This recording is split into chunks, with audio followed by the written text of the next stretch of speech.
Hello students, I am professor Bhubaneswar Prasad Singh, HOD English. आज मैं एक नया अध्याय शुरू किया हूँ। मैं आपको बताया था मैं ग्रामर के पूरे पैकेज को पढ़ाने जा रहा हूँ।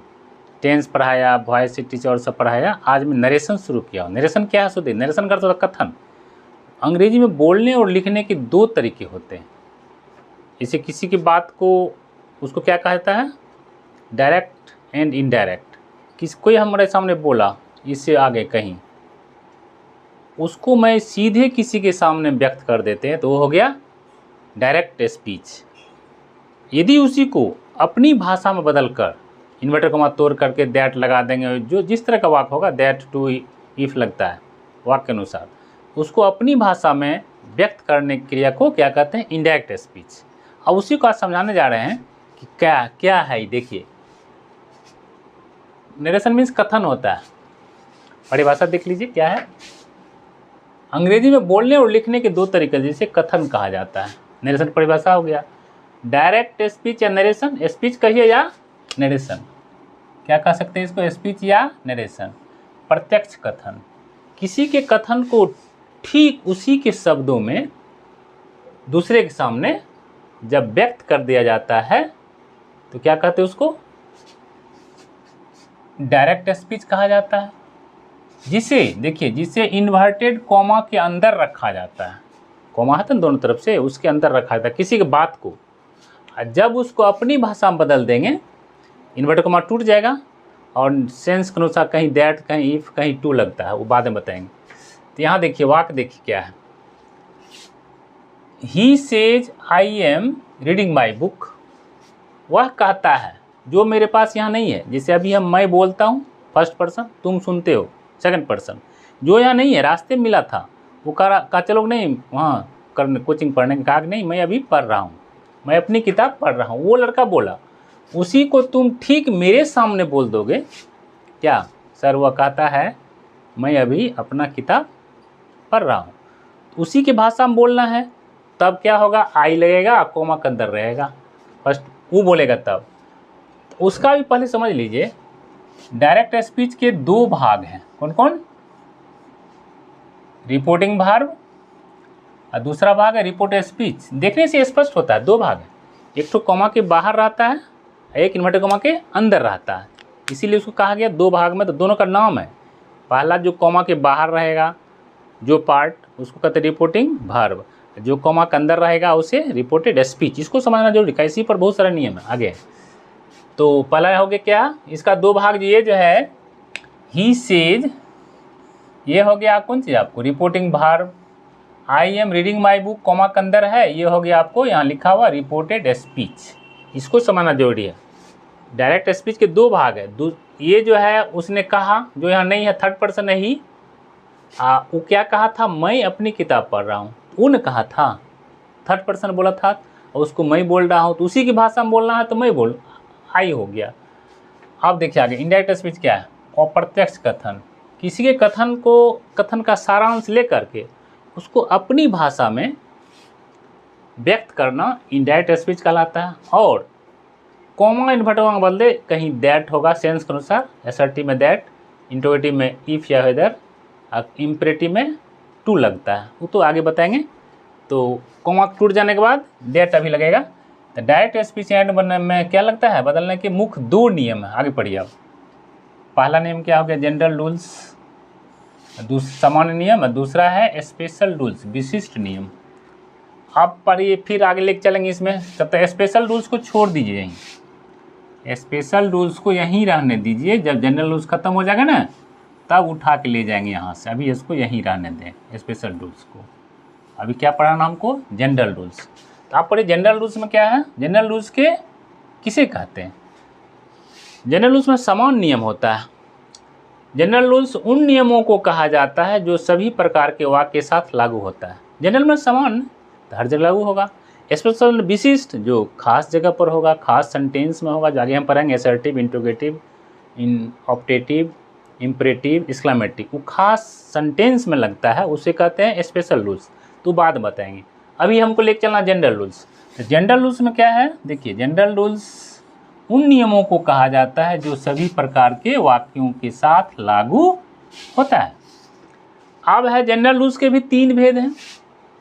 जनरल रूल्स के 3 भेद है। देखिए पहला क्या है, जनरल रूल्स के 3 भेद हैं। पहला है चेंज ऑफ पर्सन। पर्सन जो 3 है, फर्स्ट पर्सन, जैसे मैं बोलता हूँ फर्स्ट पर्सन, बोलने वाला फर्स्ट पर्सन, तुम सुनते हो सेकेंड पर्सन, जिसके विषय में कहा जाए थर्ड पर्सन। तो वो कैसे बदलता है एक दूसरे में, वो इसमें होगा, इस पार्ट में, चेंज ऑफ पर्सन में। दूसरा है चेंज ऑफ टेंस। अब रिपोर्टिंग वर्ब ये इस पर चलेगा। रिपोर्टिंग वर्ब प्रेजेंट टेंस में रहे, इसके टेंस से परिवर्तन नहीं होगा। यदि रिपोर्ट पास्ट टेंस में रहेगा तो परिवर्तन होगा, फ्यूचर में रहेगा तो नहीं होगा, वो चलेगा। इसमें हम पढ़ाएंगे आपको चेंज ऑफ टेंस में। तीसरा है change of other parts of speech. यह कुछ शब्द ऐसे है, दिस का दैट, दिस बोलेगा तो वहाँ बोल रहा है वो, यहाँ आप बोलिएगा तो दैट न बोलिएगा, क्या तो दूर चला गया। दिस का दैट, दिस का दूज, तो नाउ का देन, ये आगे पढ़ेंगे। तो बारे बारे से आज हम ये दोनों को तत्काल छोड़ दीजिए। ये दोनों जो है change of tense, change of other parts of, दोनों नियम को अभी पेंडिंग रख देते हैं, फिर उठाएंगे आगे। अभी हमको लेके चलना है क्या, चेंज ऑफ पर्सन लेके चलना है। आप चलिए लेके चलिए चेंज ऑफ पर्सन। तो चेंज ऑफ पर्सन को समझना है। तो अब इस नियम को समझाने के लिए अंग्रेजी के विद्वान ने सन फार्मूला का प्रयोग किया। देखिए सन, SON, सन, सन मीन्स बेटा नहीं होगा यहाँ, सन का एब्रीविएशन है वहाँ। जैसे SDO होता है ना, S से सब डिविजनल, O से D से डेवलपमेंट, O से ऑफिसर। तो इसका सन का बेटा नहीं बल्कि इसका एब्रीविएशन है। सन से होता है, S का अर्थ होता है सब्जेक्ट के अनुसार चेंज, O का अर्थ होता है ऑब्जेक्ट के अनुसार चेंज, N का अर्थ होता है नो चेंज, नन, कोई परिवर्तन नहीं। इसका हम पढ़ाने जा रहे हैं अभी, सन फार्मूला हम पढ़ाने जा रहे हैं। तो पहला उसका लिए हम, अब यहाँ समझ लिए, सन S का अर्थ होता है सब्जेक्ट के अनुसार, O का अर्थ होता है ऑब्जेक्ट के अनुसार चेंज होगा, N का अर्थ होता है नो चेंज। ये हो गया उसका अर्थ, बाद में बताएंगे इसको विस्तार से। अब चलिए S को लेके हम चल रहे हैं, जैसे कैसे ब्रांच फूट रहा, देखिए पॉइंट टू द पॉइंट हम चल रहे हैं। इस तरह का आपको कंसेप्ट शायद ही कहीं मिलेगा, इसलिए अभी तक आप मेरे चैनल को यदि सब्सक्राइब नहीं किए हैं तो अभी कर लें, बेल आइकन को ज़रूर दबावें, शेयर करें, लाइक करें। और मैं पूरी नरेशन को पढ़ाने जा रहा हूँ। बहुत अच्छी कंसेप्ट आप ईश्वर के पास से मैं आपको देने का कोशिश करूँगा। I try my best to concept about narration to you. Narration के बारे में पूरा कंसेप्ट देने जा रहा हूँ, आप समझ लेंगे आसानी से, कुछ नहीं है नरेशन में। लेकिन टेंस को पहले एक बार देख लीजिएगा, रिवीजन कर लीजिएगा। तो यहाँ देखिए S का अर्थ क्या होता है, फर्स्ट पर्सन। S का अर्थ क्या बताए थे, सब्जेक्ट के अनुसार चेंज। मान लीजिए कोमा के अंदर क्या रहेगा, फर्स्ट पर्सन रहेगा, कोमा के अंदर रहेगा ये सब। मान लीजिए फर्स्ट पर्सन आई रहेगा, वी रहेगा, मी रहेगा, अस रहेगा, माई, माइन, आवर, आवर्स।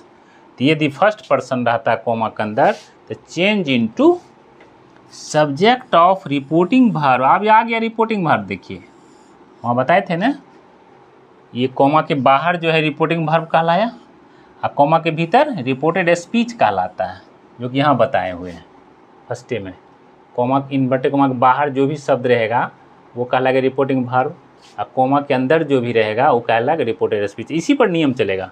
क्या कहता है, फर्स्ट पर्सन, यदि कोमा इन्वर्टेड कोमा के अंदर फर्स्ट पर्सन रहे, आई रहे, माई रहे, वी रहे, दे रहे, कुछ रहे, फर्स्ट ये वी रहे, अस रहे, तो फर्स्ट पर्सन ओनली, तो वो बदलता है रिपोर्टिंग वर्ब के सब्जेक्ट के अनुसार, सब्जेक्ट ऑफ रिपोर्टिंग वर्ब।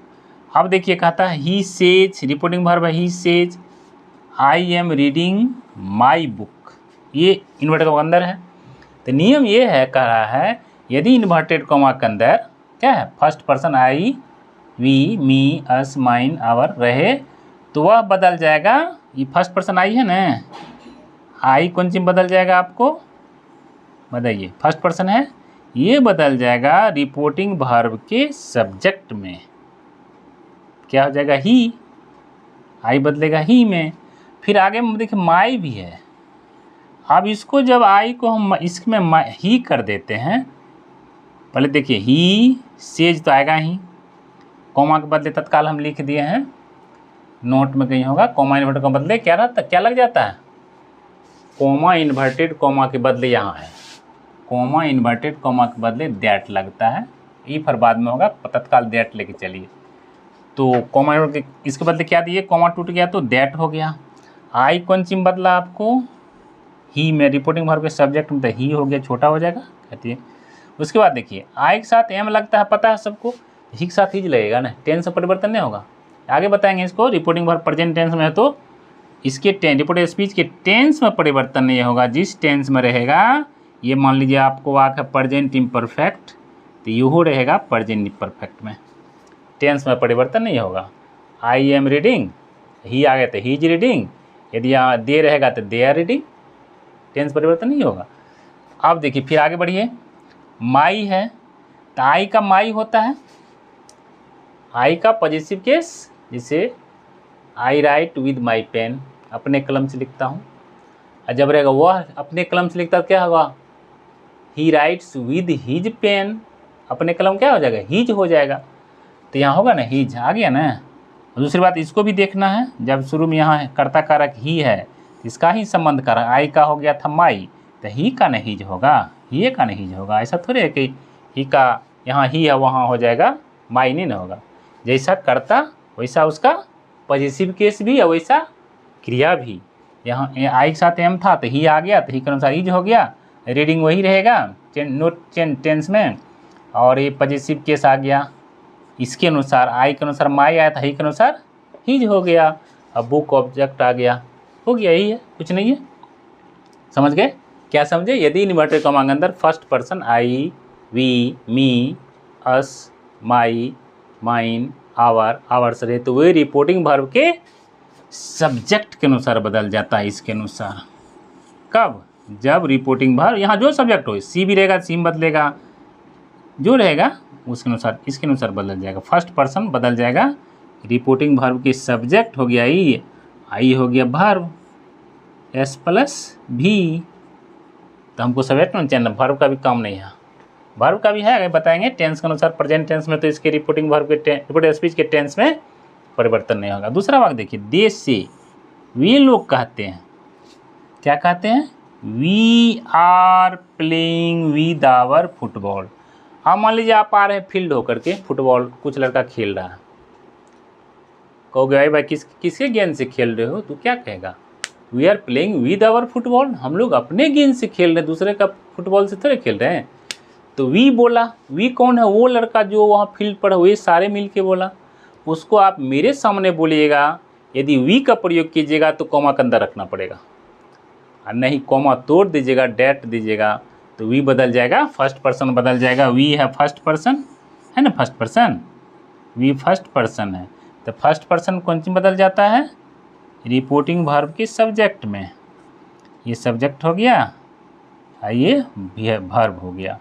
तो फर्स्ट पर्सन बदला, रिपोर्टिंग वर्ब सब्जेक्ट में बदलेगा, और कॉमा बदले तो लिखा दिए दैट होता है तत्काल अभी, तो दे से दैट, कॉमा बदले दैट हो गया, दे है यहाँ वी है, फर्स्ट पर्सन है, तो फर्स्ट पर्सन चेंज होता है रिपोर्टिंग वर्ब के सब्जेक्ट के अनुसार, सब्जेक्ट ऑफ रिपोर्टिंग वर्ब, तो वी बदल गया दे में, बदल गया ना, दे से दैट, दे आ गया।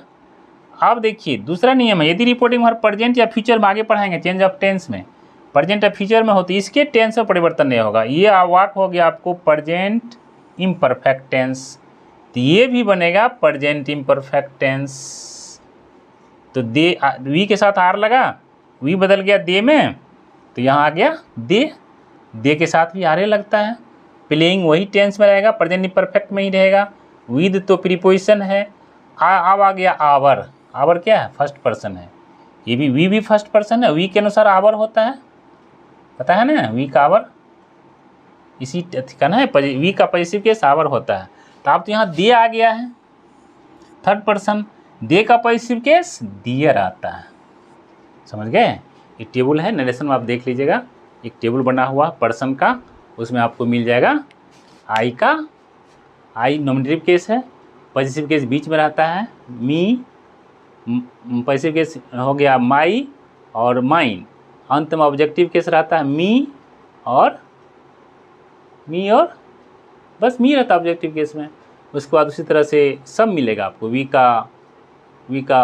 का आवर, फिर अस, है ना, ही का हिज, फिर हिम अंत में, तो ये आपको वहाँ मिल जाएगा नरेशन में। आप टेबल देख लीजिएगा और उस हिसाब से आप बनाइएगा, कुछ नहीं है। फिर अगली क्लास में मिलते हैं, इसी को आगे बढ़ाएंगे, सन फॉर्मूला का आगे बढ़ाएंगे, इसको भी रिवीजन कर देंगे, एस को ON पढ़ाएंगे। अगला क्लास मेरा होगा। इसी तरह से आप मेरा कंटिन्यू रहिए, हमसे जुड़े रहिए, सब्सक्राइब कर लीजिए। फिर अगली क्लास में मैं मिलता हूँ कल। इसी नरेशन को आगे बढ़ाऊँगा, सन फार्मूला को। इसी के साथ थैंक यू फॉर वॉचिंग।